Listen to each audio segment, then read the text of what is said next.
नमस्कार। यदि आप हिमाचल के किसी भी एग्ज़ाम की तैयारी कर रहे हैं तो ये सीरीज़ आपके लिए बेस्ट होने वाली है, क्योंकि अब आपको शहरों में जाकर हज़ारों रुपए देने की ज़रूरत नहीं है। घर बैठे ही आपको बहुत अच्छे तरीके से बेस्ट कंटेंट के साथ टॉपिक वाइज जो है पूरी सीरीज़ मिल रही है। इसीलिए अभी समय नहीं है, बाद में देखें, देखना ज़रूर और चैनल को सब्सक्राइब करें, बेल आइकन प्रेस करें ताकि आपको नेक्स्ट टाइम हमारी वीडियो का नोटिफिकेशन सबसे पहले मिल सके। Thank you. लास्ट टाइम हमने क्या पढ़ा था? लास्ट टाइम हमने पढ़ा था क्या? मुगल काल और हिमाचल। बेटा ये भी याद नहीं है तो सच मायने में सच में आप मुझे जहर दे के मार दो। मुगल काल और एचपी, मुगल काल और एचपी, यानी कि जब मुगल साम्राज्य चल रहा था, then what was the condition of Himachal. उस समय हिमाचल प्रदेश की स्थिति क्या थी? उस समय हिमाचल प्रदेश की कंडीशन क्या थी? जब हमारे देश में क्या चल रहा था? जब हमारे देश में क्या चल रहा था? मुगल काल चल रहा था। ठीक है जी। तो थोड़ी थोड़ी चीज़ें हमने पढ़ ली थी कि वैसे मुगल साम्राज्य का जो पहला शासक था वो था बाबर। कौन था? बाबर था। तो बाबर ने तो उतना हिमाचल के लिए कुछ किया नहीं, बस कांगड़ा के निकट मलोट में जो है उसने अपनी चौकी बनाई थी। ये मैंने सब कुछ करवा चुका हूँ आपको। उसके बाद हमने ये पढ़ा था कि अकबर आया था और अकबर ने क्या किया था? सिकंदर शाह को पकड़ने के लिए हिमाचल में अपनी क्या भेजी थी? हिमाचल में अपनी क्या भेजी थी? सेना भेजी थी। और फिर जो है हमने ये पढ़ा था, क्या पढ़ा था कि जो हमारा अकबर था, अकबर ने जो है 1572 में टोडरमल को हिमाचल प्रदेश में शाही जमींदारी को स्थापित करने के लिए भेजा था। ये छोटी छोटी चीज़ें हमने पढ़ी थी। और भी हमने चीज़ें पढ़ी थी, जैसे अकबर के समय में हिमाचल में कौन कौन से राजा थे। जैसे मैंने बताया था कि अकबर के समय में कांगड़ा का राजा कौन था? दो थे, जयचंद और विधिचंद। दूसरा क्या? दूसरा कौन सा था? बताइए, दूसरा कौन था? दूसरा कौन था? दूसरा था हमारा सिरमौर। और सिरमौर का राजा कौन था? सिरमौर का राजा धर्म प्रकाश। सिरमौर का राजा धर्म प्रकाश क्या था? अकबर का समकालीन था। ये सारी चीजें हमने करवाई थी आपको। चंबा का राजा प्रताप सिंह बर्मन क्या था? अकबर का समकालीन था। ठीक है जी। ये और भी बहुत सारी चीजें करवाई थी। मैं सारी चीजें बार बार रिपीट नहीं करवा सकता हूँ, क्योंकि आप सभी लोग जानते फिर उतना ही टाइम लगेगा जितना पूरी क्लास को कंप्लीट होने में लगा था। आइए अब आगे बढ़ते हैं। अब अकबर के बाद आया था जहांगीर। कौन आया था? जहांगीर आया था कि नहीं आया था? अकबर के बाद बेटा कौन आया था? अकबर के बाद कौन आया था? अकबर के बाद कौन आया था? जहांगीर। कौन आया था? जहांगीर। जहांगीर क्या था अकबर का? अकबर का बेटा। तो आप सभी लोग जानते हैं कि 1605 में अकबर मरा था। अकबर की मृत्यु हुई थी 1605 में। आपकी जानकारी के लिए बता दूं, ऐसे में क्या हुआ, 1605 के आसपास की बात है। कांगड़ा का राजा था जयचंद, उसकी मृत्यु हुई। कांगड़ा का राजा था विधिचंद, विधिचंद की मृत्यु हुई और उसकी जगह पर जो है राजा बना कांगड़ा का त्रिलोकचंद। कौन बना? त्रिलोकचंद जो है कांगड़ा का राजा बना। अभी लिखना मत, अभी सुन लो। कौन बना? त्रिलोकचंद क्या बना? कांगड़ा का राजा बना। तो जब त्रिलोकचंद कांगड़ा का राजा बना तो जहांगीर को किसी ने बताया कि हिमाचल प्रदेश में एक क्षेत्र है भैया कांगड़ा, बहुत ही अच्छा क्षेत्र है, देखने में बहुत अच्छा है, समृद्ध है, बिल्कुल हर तरह से अच्छा है। तो एक काम आप कर सकते हैं, हम उसको अपने अंडर करा सकते हैं डरा धमका कर। तो जहांगीर ने क्या किया बेटा? 1615 में सबसे पहला प्रयास उसने किया कि वो कांगड़ा किला पर कब्जा करे। तो 1615 में उसने जो है नूरपुर का एक राजा था सूरजमल, और उसके साथ उसने एक और व्यक्ति को भेज दिया कि भाई कांगड़ा किले के राजा को बोलो कि भाई आप जो है हमारी अधीनता स्वीकार कर लें। तो जब उसने ये अभियान चलाया, लेकिन ये असफल हुआ, अनसक्सेसफुल हुआ। ड्यू टू किसके कारण हुआ? दोनों के बीच, सूरजमल और उसके साथ एक और था मुर्तिजा खान नाम का था कोई, इन दोनों के बीच लड़ाई होगी, इसीलिए ये अभियान असफल हुआ। तो पेपर में आता है सबसे पहला अभियान जो असफल रहा था वो कब चलाया गया था? 1615 में, जो क्या रहा था? अनसक्सेसफुल। उसके बाद इसने फिर कोशिश की 1617 में। इसने फिर से क्या की? कोशिश की। किस चीज़ की कोशिश की? कि फिर से कांगड़ा किले को होती है, लेकिन 1617 में फिर से जो है क्या हुआ, जो आपका क्या कहते हैं उसका नाम सूरजमल था। ऐसा कहते हैं कि सूरजमल की डेथ हो गई थी, तो जिसके कारण ये अभियान भी जो है असफल रहा था। फिर उसके बाद जहांगीर ने तकड़े लेवल पर, जहांगीर ने तकड़े लेवल पर 1620 में नाम क्या था बेटा? नवाब अली खान। नाम क्या था? नवाब अली खान। बहुत इंपॉर्टेंट है, नवाब अली खान।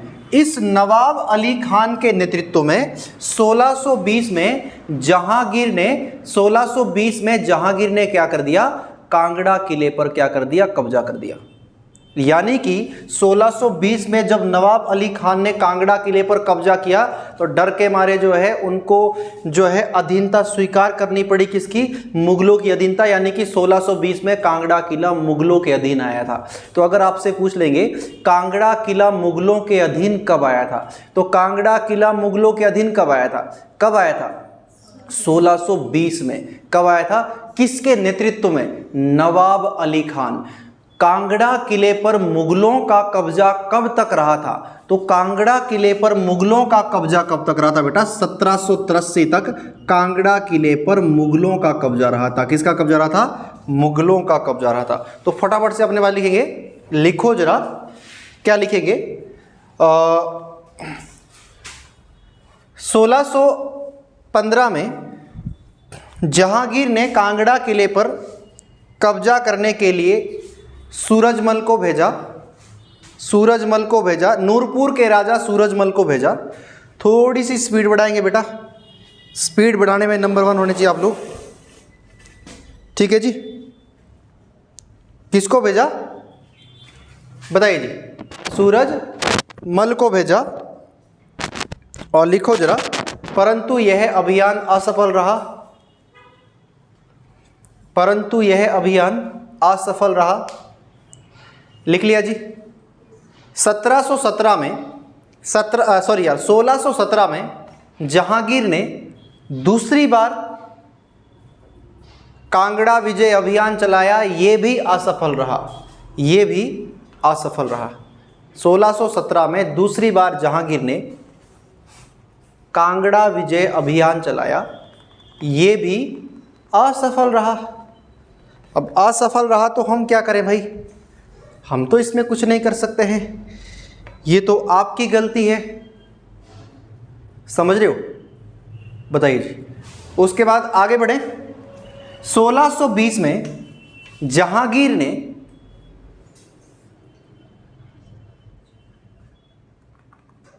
नवाब अली खान के नेतृत्व में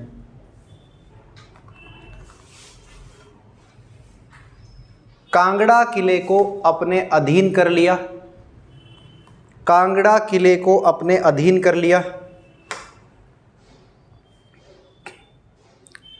कांगड़ा किले को अपने अधीन कर लिया। किसने? जहांगीर ने कांगड़ा किले को अपने अधीन कर लिया।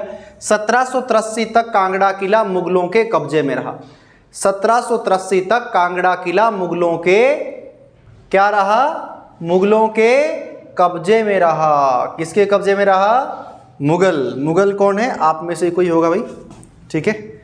मुगल, मंगोल, चाइनीज है जी। डन। सिंटा खुश हो रही पीछे।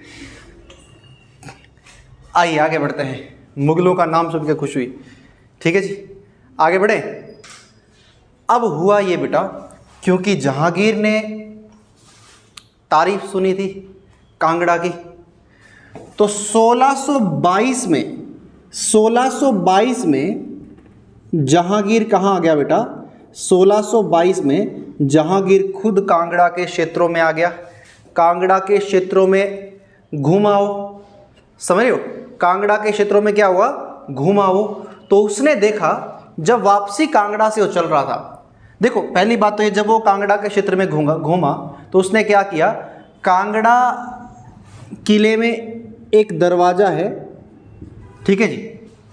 कांगड़ा किले में एक दरवाज़ा है, तो कांगड़ा किले के अंदर एक दरवाज़ा इसी ने बनाया था। किसने बनाया था? जहांगीर ने बनाया। तो आप लिख सकते हैं जहांगीर ने कांगड़ा किले के अंदर एक दरवाजे का निर्माण भी किया था। थोड़ी सी स्पीड बढ़ाओ बेटा। जहांगीर ने कांगड़ा किले के अंदर एक दरवाजे का निर्माण भी किया था। क्या किया था? कांगड़ा किले के अंदर एक दरवाजे का निर्माण भी किया था। किसने? जहांगीर ने कांगड़ा किले के अंदर एक दरवाजे का निर्माण भी किया था। किसका किया था? दरवाजे का निर्माण। और कांगड़ा किले के अंदर एक मस्जिद भी बनाई थी। कांगड़ा किले के अंदर एक मस्जिद भी बनाई थी। कांगड़ा किले के अंदर क्या बनाई थी? एक मस्जिद बनाई थी। क्या बनाई थी? कांगड़ा किले के अंदर एक मस्जिद भी बनाई थी। तो कांगड़ा किले के अंदर मस्जिद किसने बनाई थी? जहांगीर ने कांगड़ा किले के अंदर क्या बनाई थी? एक मस्जिद बनाई थी। तो 1622 में जब वो लौट रहा था बेटा, तो वो कांगड़ा में एक जगह है धमेरी। कांगड़ा में एक जगह है धमेरी। कौन सी जगह है? धमेरी। सुनो मेरी बात भाई, जहांगीर की खास बात ये थी कि वो अपनी पत्नी से बड़ा प्यार करता था। कौन नहीं करता यार, लेकिन उसका अलग ही था। ठीक है जी। उसने अपनी पत्नी की याद में ताजमहल बना दिया यार। बोलो, ताजमहल दुनिया के 7 अजूबों में शामिल है। तो जहांगीर ताजमहल तो शाहजहां ने बनाया था। तो ये अपनी पत्नी से क्या करता? बहुत प्यार करता था, जिसके कारण इसने क्या बनाया? जो हमारा नूरपुर है, यहां पर इस नूरपुर का जो नया नाम है वो क्या है? धमेरी है। क्या है? नूरपुर का जो नया नाम है कौन है? नूरपुर का जो धमेरी का जो नया नाम है वो क्या है? नूरपुर है। इसने क्या किया? नूरपुर जो है, इसने क्या किया? जो धमेरी है, इसने क्या किया? जो धमेरी है इसका नाम बदल दिया। क्या रखा? नूरपुर। कि इसकी पत्नी का नाम क्या था? नूरजहां। तो अपनी पत्नी नूरजहां के नाम पर इसने धमेरी का नाम क्या रख दिया? नूरपुर। कल ही करवाया था, नूरपुर का पुराना नाम क्या था? धमेरी। किसने रखा था? जहांगीर ने। किसके नाम पर? अपनी पत्नी के नाम पर। देख लो, पूरे के पूरे क्षेत्र का ही नाम बदल दिया। समझ रहे हो? पूरे के पूरे क्षेत्र का ही नाम बदल दिया इसने। धमेरी का नाम क्या रख दिया? नूरपुर। किसके नाम पर? समझ रहे हो? तो ये होता है असली चीज़। ठीक है। आप लोग क्या करते? कुछ भी नहीं। समझ रहे हो? खाना तक नहीं बनाते यार। समझ रहे हो? आगे बढ़े तो लिख लो, फटाफट लिखो। 1622 में जहांगीर धमेरी आया और इसने धमेरी का नाम बदलकर नूरपुर रखा।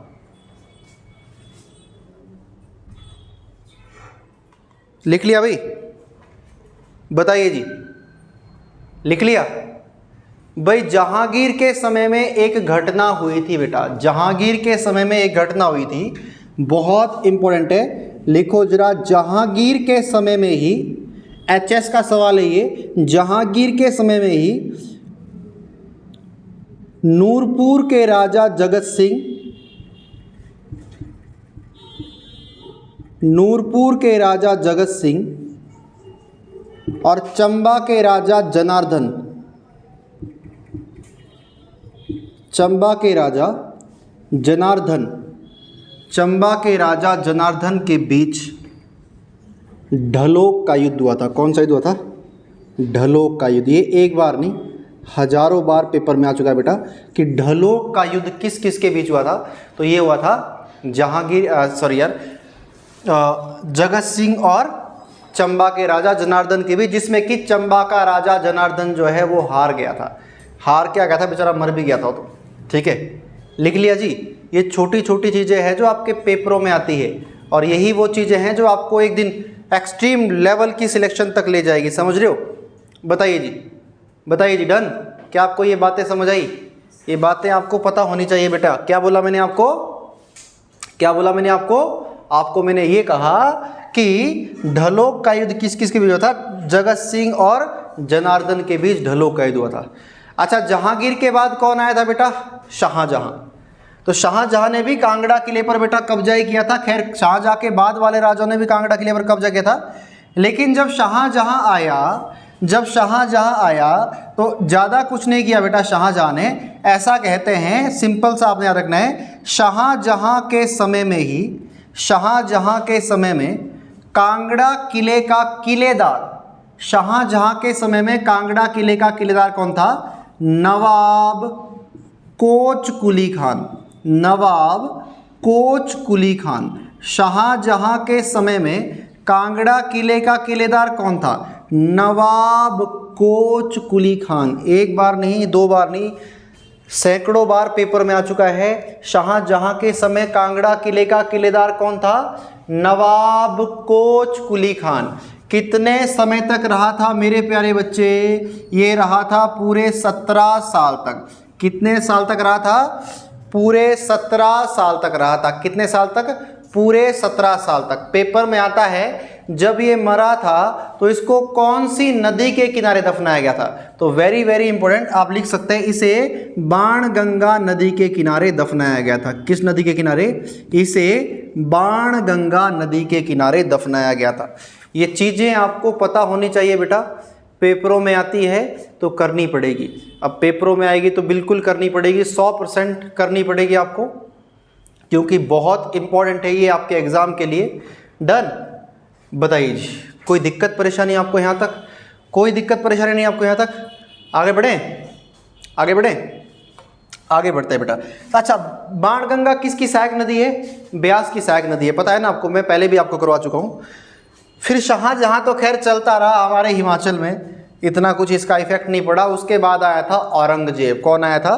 औरंगजेब। कौन आया था बेटा? औरंगजेब। औरंगजेब का इफेक्ट बिल्कुल हमारे हिमाचल पर पड़ा था, बिल्कुल पड़ा था, 100% पड़ा था औरंगजेब का इफेक्ट।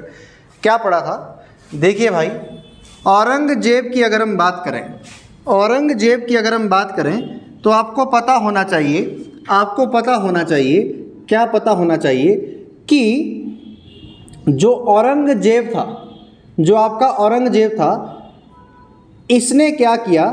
इसने 1674 में, अभी बात को समझो मेरी, आप सभी लोग एक बात को जानते हैं कि औरंगजेब मुगल साम्राज्य का सबसे खराब राजा था। ये लोगों में बिल्कुल कुख्यात था, मतलब इसकी बिल्कुल भी रेपुटेशन नहीं थी लोगों के बीच में। इसने बिल्कुल आतंक मचाया था। इसका मानना था कि आप हिंदू धर्म बिल्कुल बेकार है और मुस्लिम धर्म में जो कुछ है, ठीक है, जिसका ये मानना था। इसलिए इसने सारे के सारे हिंदू मंदिरों को तोड़ने की आज्ञा दी थी। तो जब इसने ऐसा किया, लोगों ने इसका बहुत विरोध किया। तो जब लोगों ने इसका विरोध किया, तो हम क्यों पीछे रहे भाई? तो सब लोगों ने इसका विरोध किया। तो जब सब लोगों ने इसका विरोध किया तो हुआ ये कि इसने 1674 में चंबा के मंदिरों को तोड़ने की आज्ञा दी थी। किसकी? चंबा के मंदिरों को तोड़ने की आज्ञा दी थी। तो ये पेपर में सवाल आता है कि चंबा के मंदिरों को तोड़ने की आज्ञा किसने दी? तो लिखेंगे आप 1674 में औरंगजेब ने चंबा के मंदिरों को तोड़ने के आदेश दिए थे। और यही नहीं बेटा, पेपर में यह भी सवाल देखने को मिलेगा कि उस समय चंबा का राजा कौन था जिसने इसका विरोध किया था? तो उस समय चंबा का राजा कौन था बेटा? The king of Chamba was Chatar Singh that time. उस समय कौन था? चतर सिंह। चतर सिंह के चरकने से चरक, अच्छा तो खड़क सिंह गया, ठीक है जी। उस समय चंबा का राजा कौन था यार? चतर सिंह। कौन था? चतर सिंह, जिसने क्या किया था? विरोध किया था। ये पेपर के सवाल है, मेरे नहीं है, मेरे होते तो मैं कभी भी नहीं करवाता, ठीक है जी। मैं इस टाइम आपके मजे हो रहे होते, बढ़िया, समझ रहे हो? बताइए जी, उस समय चंबा का राजा कौन था? चतर सिंह। तो बेटा जब हर जगह भारत के हर कोने में बच्चा बच्चा, बूढ़ा बूढ़ा, जवान जवान, हर व्यक्ति औरंगजेब का विरोध कर रहा था, वहीं हमारे हिमाचल प्रदेश में बुशहर रियासत का एक राजा था। वहीं हमारे हिमाचल में बुशहर रियासत का एक राजा था जिसका नाम था कहरी सिंह। क्या नाम था बेटा? जिसका नाम क्या था बेटा? कहरी सिंह।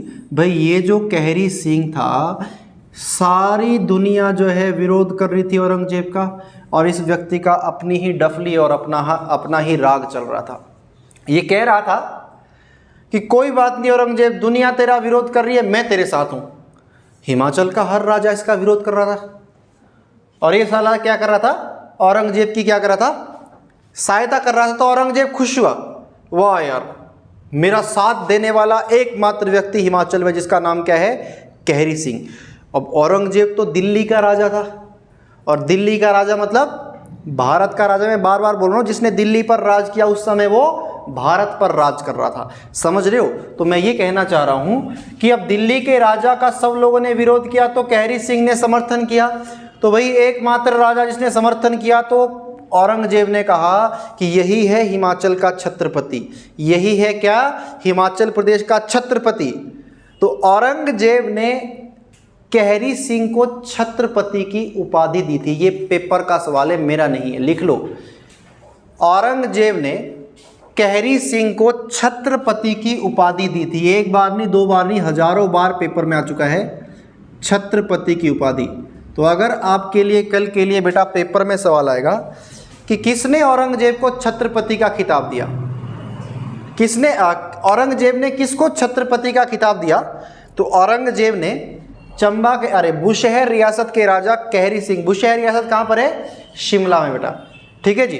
तो बुशहर रियासत के राजा, बुशहर रियासत की स्थापना किसने की थी, बुशहर रियासत शिमला में है, ये बनाई थी श्री कृष्ण के पोते प्रद्युम्न ने, ठीक है जी।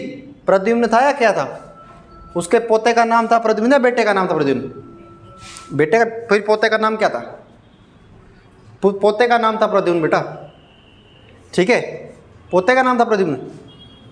क्यों, भानामती का बेटा कौन था, हैं, नास्तिक, बताइए डन, बताइए डन। अच्छा अच्छा, नास्तिक है, जब सुबह उठ के 10 रोटियां खानी है, बताइए जी, कोई दिक्कत परेशानी, आगे बढ़े भाई। बुशहर रियासत के किस राजा को औरंगजेब ने छत्रपति का खिताब दिया था, हाँ जी, कहरी सिंह को। अच्छा, ये कहरी सिंह वही कहरी सिंह है बेटा जिसको अजान बाहु के नाम से भी जानते हैं, लिख लो, अजान बाहु के नाम से भी जानते हैं, लिख लो। कहरी सिंह को राजा अजान बाहु के, कहरी सिंह को अजान बाहु के नाम से भी जानते हैं भाई। अजान बाहु क्या, ऐसा आदमी जो सीधे खड़े होकर अपने घुटनों को छू सकता है। ओ भाई मैं तो नहीं छू सकता, आप लोग छू सकते हो, नहीं, देखो झुकना पड़ेगा, ये सीधा खड़े होकर अपने घुटनों को छू सकता था। ऐसा क्यों भाई, बाजुएं लंबी लंबी होगी और क्या हो, तो कोई लॉजिक नहीं है। ऐसा व्यक्ति जो सीधा खड़े होकर अपने घुटनों को छू सकता है उसको क्या बोलते हैं, उसके लिए एक शब्द में क्या बोलते हैं, अजान बाहु, ठीक है जी, क्या बोलते हैं, अजान बाहु। अजान बाहु क्या होता है, बताइए, अजान बाहु क्या होता है, जो घुटनों को सीधे खड़े होकर छू सकता है। तो कौन था अजान बाहु। अच्छा, दूसरी चीज आपने बेटा कहरी सिंह ने से ये याद रखनी है कि कहरी सिंह ने ही हिमाचल प्रदेश में लवी मेला शुरू करवाया था, लिख लो, हिमाचल प्रदेश में लवी मेला कहरी सिंह ने शुरू करवाया था नहीं करवाया था, करवाया था, या मैं झूठ कह रहा हूं, अगर मैं झूठ कह रहा हूं तो आपकी जान चली जाए बेटा, ठीक है जी। कहरी सिंह ने क्या शुरू करवाया था हिमाचल प्रदेश में, हिमाचल प्रदेश में लवी मेला शुरू करवाया था। दूसरी चीज आपको पता होना चाहिए, लवी मेला हिमाचल प्रदेश का सबसे पुराना व्यापारिक मेला है, लिख लो, लवी मेला हिमाचल प्रदेश का सबसे पुराना, oldest business fair of Himachal Pradesh, oldest business fair of Himachal Pradesh is Lavi fair. छोटी छोटी चीजें हैं जो आपके पेपर में बेटा आएगी, और जब आएगी तो आपको करना पड़ेगा। ये एक कटु सत्य है, ये एक सच्चाई है जिससे आप मुंह नहीं मोड़ सकते। बात समझ आई कि नहीं आई, क्या बोला मैंने, लवी मेला कहाँ लगता है, रामपुर शिमला में, और आपको पता होना चाहिए राजा कहरी सिंह ने शुरू करवाया था, जो कि हिमाचल प्रदेश का सबसे पुराना व्यापारिक मेला है। लवी मेले के मैंने सारे पॉइंट्स आपको करवाए हैं जब मैंने मंदिर करवाए थे, दोबारा भी करवाऊंगा जब दोबारा हम पढ़ेंगे, ठीक है जी। अभी हम केवल हिमाचल प्रदेश की हिस्ट्री पढ़ रहे हैं। अच्छा ये बताओ पहले मुझे आप लोग, औरंगजेब की मौत कब हुई थी बेटा, औरंगजेब की मृत्यु कब हुई थी, औरंगजेब की मृत्यु कब हुई थी बेटा, 1707 में हुई थी कि नहीं हुई थी, 1707 में औरंगजेब की मृत्यु हुई थी कि नहीं हुई थी, बिल्कुल हुई थी। अच्छा, मुगलों का कब्जा कब तक रहा था बेटा, 1783 तक, मतलब 1707 के बाद 1783 मतलब 70-75 साल तक और भी मुगलों का कब्जा रहा। सोच लो आप लोग, ठीक है। तो इनके बाद भी जो राजा हुए, इनके समय में भी मुगलों का कब्जा रहा था कांगड़ा किले पर। तो आपको एक चीज़ का पता होना चाहिए कि भाई जो मेन राजा थे मुगल साम्राज्य के, यही पेपर में आते हैं कि इनका क्या संबंध हिमाचल से था। एक पॉइंट आता है आपके हिमाचल में, एक राजा था, अगर आपने सुना होगा, अहमद शाह अब्दाली, नाम सुना है आपने, आपने घमंड चंद का नाम सुना है।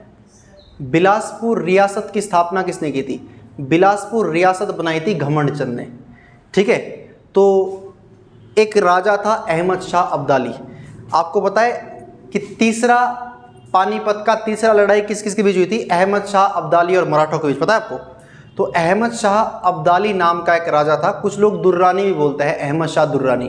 तो अहमद शाह अब्दाली ने क्या किया था बेटा 1759 में? ऐसा ही क्वेश्चन आता है पेपर में ना, ये 1759 में अहमद शाह अब्दाली ने क्या किया जो हमारा क्या कहते हैं, मैं इंक भर लूँ एक सेकंड जरा, क्योंकि आपको तो दिख जाएगा बेटा, लेकिन जब दुनिया इसको देखने की कोशिश करेगी तो दिक्कत आएगी। पेट्रोल के बिना गाड़ी चल सकती है? चल सकती है बिल्कुल, आजकल इलेक्ट्रिक बहुत वाहन चले हैं बेटा। 1759 में अहमद शाह अब्दाली ने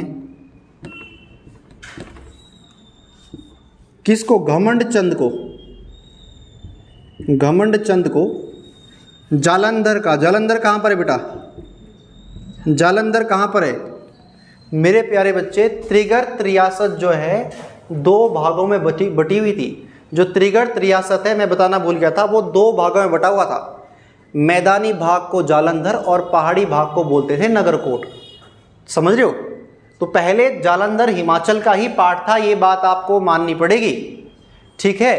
तो आपको पता होना चाहिए। लिखो जरा 1759 में अहमद शाह अब्दाली ने 1759 में अहमद शाह अब्दाली ने घमंड चंद को जालंधर क्षेत्र का, जालंधर दोआब का निजाम नियुक्त किया। निजाम मतलब एक तरह का अधिकारी होता है, एक तरह का अधिकारी होता है, ठीक है जी? बताइए जी, क्या आपको ये बात समझ आई कि नहीं आई? आपको ये बात समझ आई कि नहीं आई? क्या दोबारा बताऊं? तो बेटा ये बहुत इम्पॉर्टेंट है, बहुत ही इम्पॉर्टेंट है। मुगल काल और हिमाचल, और ऐसे पेपर में आएगा जैसे रशिया और यूक्रेन का युद्ध है। और बेटा पढ़ना पड़ेगा, क्योंकि घर से आए हैं तो पढ़ना पड़ेगा। बहुत लापरवाही कर रहे हैं आजकल बच्चे, जो कभी आ रहे कभी नहीं आ रहे हैं, तो मजबूर ना हो जाएं कहीं। हम अभी भी आपकी थोड़ी सी इज्जत देख रहे हैं, समझ लो। देखो भाई, मैं एक ही बात बोलता हूँ, जो नए बच्चे भी आए हैं, एक बात क्या है कि अगर आप लोग गांव से शहर आए हैं तो जी जान लगाकर मेहनत करो बेटा, खूब पढ़ो, ज़बरदस्त तरीके से पढ़ो बेटा, क्योंकि आपके पीछे बहुत सारे लोगों की उम्मीदें हैं, आपके पीछे आपके पेरेंट्स की उम्मीद है बेटा। समझ रहे हो? समझ नहीं समझे? तो आपको इस बात को समझना पड़ेगा कि हमें खूब पढ़ना पड़ेगा। कब तक माँ बाप से पैसा लेके अपना गुजारा चलाओगे भाई? 100 200 500 रुपये भेजो, 500 रुपये भेजो, समझ रहे हो? और लड़कियों को तो मैंने पहले ही बोला है कि 10-10 रुपये की क्रीम लगाकर कब तक बंदर जैसी शक्ल चमकाओगे? समझ रहे हो भाई? बढ़िया नौकरी लो, पढ़ो और बढ़िया सैलून में जाओ। अभी क्या लगा रखा हो क्रीम, किलो 1.5 पहले ही चमक रहा ऊपर चेहरे पे पाउडर है, समझ रहे हो? इसलिए खूब पढ़ो, खूब मेहनत करो बेटा, ठीक है? आपके माँ बाप ना तो आपको मना कर रहे हैं पैसे देने के लिए, चाहे उनके पास नहीं भी है फिर भी वो आपको देते हैं। अभी आपकी फीस जाएगी तो आप घर ही फ़ोन करेंगे या किससे उधार लेंगे? नहीं बेटा, फ़ोन तो घर ही जाएगा। अब माँ बाप के पास नहीं भी होगा तो भी वो देंगे, समझ रहे हो? क्योंकि माँ बाप तो माँ बाप है बेटा, माँ बाप की जगह इस दुनिया में कोई भी नहीं ले सकता, समझ रहे हो? अभी एक किस्सा आपको सुनाता हूँ मैं आपको। कुछ ही महीने पहले की बात है, जनवरी की बात है, जब मेरी टांग टूटी थी। तो जब मेरी टांग टूटी थी तो आप सभी लोग जानते हैं कि उस समय जनवरी में हमारे तो माघी का त्यौहार होता है। तो मेरे पेरेंट्स सब कुछ छोड़कर जो है यहाँ आ गए थे। घर में थोड़ी दिक्कत भी चल रही थी, और हालांकि मेरे पास पैसे थे, लेकिन माँ बाप का दिल नहीं मानता है। जब मेरे पापा रूम आए तो उन्होंने देखा कि भाई इधर देखा, भाई यार ये मसाले भी कम बचे हुए, मिर्चें भी कम बची हुई है इसमें डब्बे में, हल्दी भी कम बची हुई है, ले आ रहे। दूध देख रहे, दूध भी नहीं है। मतलब ये भी नहीं कह रहे कि तेरे दूध भी खत्म है, तेरे तो मिर्चें भी खत्म है। मतलब ऐसा सिग्नल भी नहीं दे रहे कि तू ले आ दुकान से, नहीं, अपने आप ले आ रहे, अपने आप ले आ रहे। और मतलब कि एक टेंशन होती है ना माँ बाप को। फिर जब जा रहे थे तो उस समय भी मुझे उन्होंने पैसे दिए, और सच बताऊं मेरे हाथ कांप गए पैसे को लेते हुए।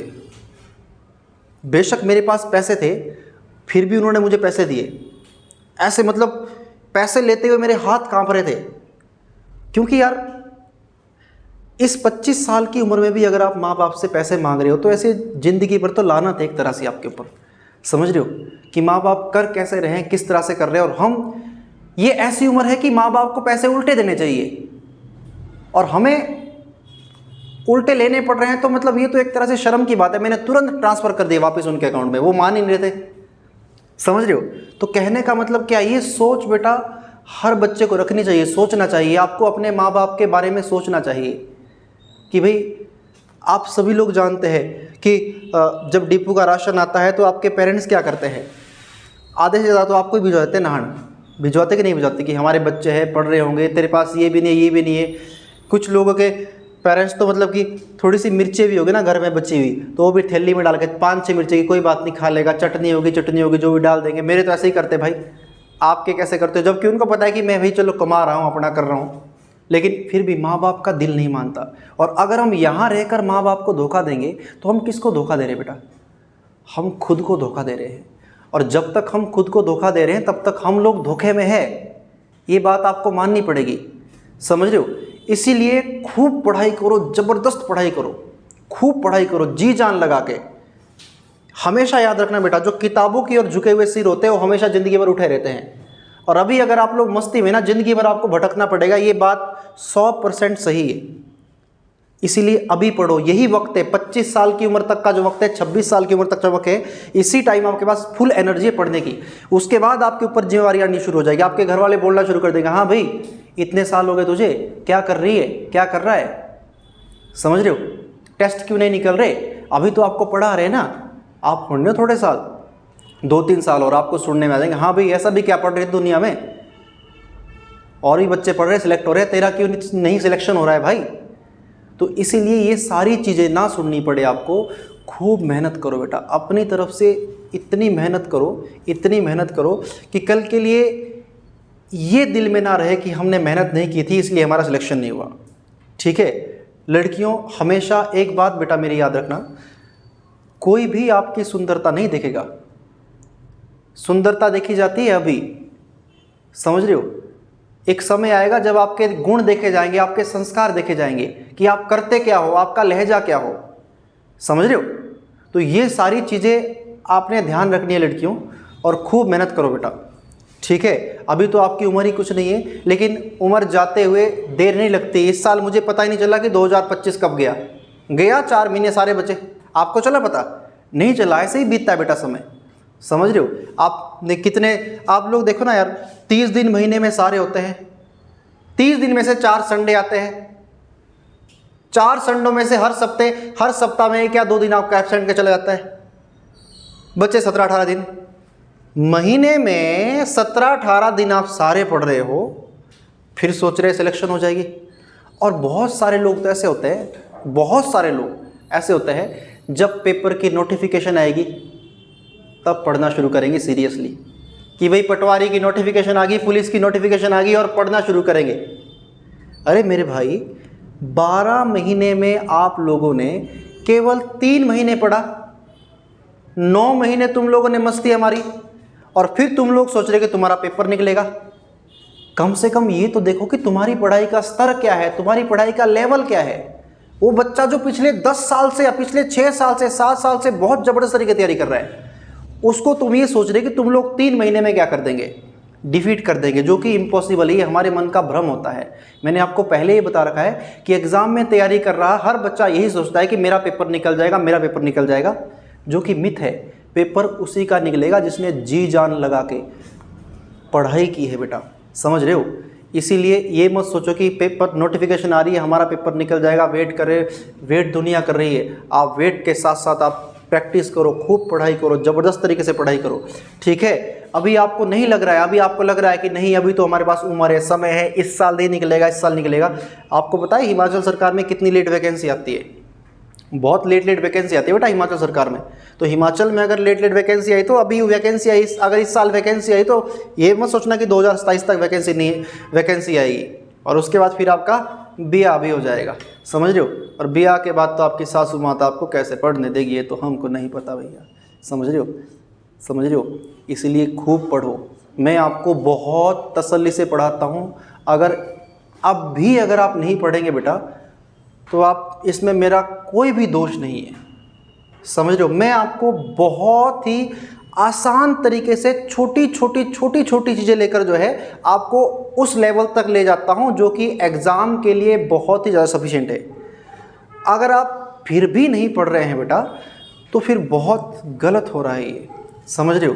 इसीलिए मेहनत करो, पढ़ो, बाकी समझदार आप लोग खुद है, ठीक है। बाकी आप सभी का धन्यवाद। इसको पढ़ के आए। आज हमने पढ़ा क्या क्या, मुगल काल, और कल हम पढ़ेंगे क्या, सिख और हिमाचल। बहुत इम्पोर्टेंट कॉन्सेप्ट है कल वाला, इसीलिए इसको आप लोग पढ़ के आए, तभी कुछ होगा आपका, वरना कुछ भी नहीं होगा आपका। दुनिया चलती जाएगी,